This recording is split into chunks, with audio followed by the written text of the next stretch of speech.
Bonjour les amis, aujourd'hui je vais vous parler d'un couple de la Bible. Il s'agit de Samson et Dalila. Alors comme beaucoup d'êtres exceptionnels, la naissance de Samson est annoncée par un ange. Et bien pourquoi? Eh bien cet homme s'avère être d'une force herculéenne. C'est un colosse, il est plus grand et plus large que tous les autres. C'est un être hors norme. Alors il va évidemment servir pour son pays et il va combattre les Philistins. Eh bien, il est aussi fort que 1000 Philistins. Alors ces Philistins vont réfléchir comment faire pour affronter ce colosse. Eh bien, ils vont utiliser une tactique assez courante. Eh bien, ils vont lui envoyer une professionnelle de la séduction qui va faire en sorte que Samson tombe amoureux, il tombe amoureux. Alors Dalila, elle va lui dire: mon chéri, est-ce que tu peux me donner le secret de ta force? Alors il va refuser une fois, deux fois, trois fois, elle va être en colère, la Dalila, elle va lui dire: tu ne m'aimes pas, si tu n'es pas capable de me donner ton secret, tu ne m'aimes pas. Alors concon comme il est, Samson lui dit: oui, ce sont mes cheveux, parce que tu vois, les cheveux c'est ce qu'il y a de plus près du ciel. Alors je reçois les forces du ciel, je suis d'une force surnaturelle.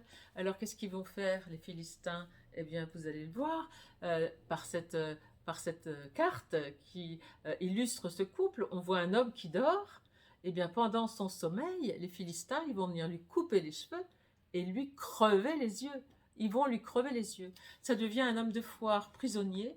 Et puis, euh, il est obligé, puisqu'on lui a crevé les yeux, il ne voit plus clair. Eh bien, il va être obligé de rentrer à l'intérieur de lui et aller voir au fond de son cœur pour comprendre ce qui lui crevait les yeux. Eh bien, c'est que Dalila, elle faisait partie du camp adverse.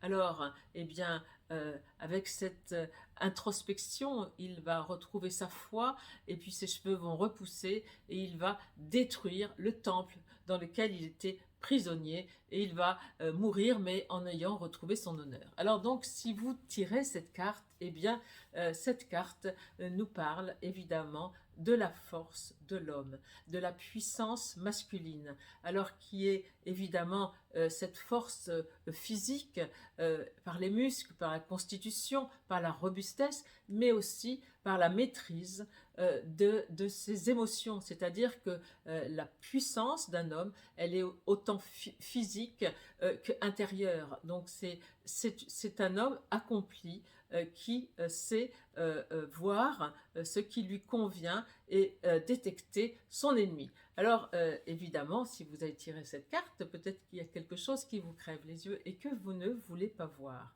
Alors il y a aussi un autre thème, eh bien c'est la trahison. Il est évident qu'il a été trahi. Alors peut-être que vous êtes concerné par Dalila, Dalila qui veut dire obscurité en araméen. Eh bien peut-être que vous avez trahi quelqu'un et que vous n'avez pas la conscience tranquille. Alors on va finir cette explication par une belle citation de Saint-Exupéry qui dit: les yeux sont aveugles, alors il faut aller regarder avec le cœur. Merci.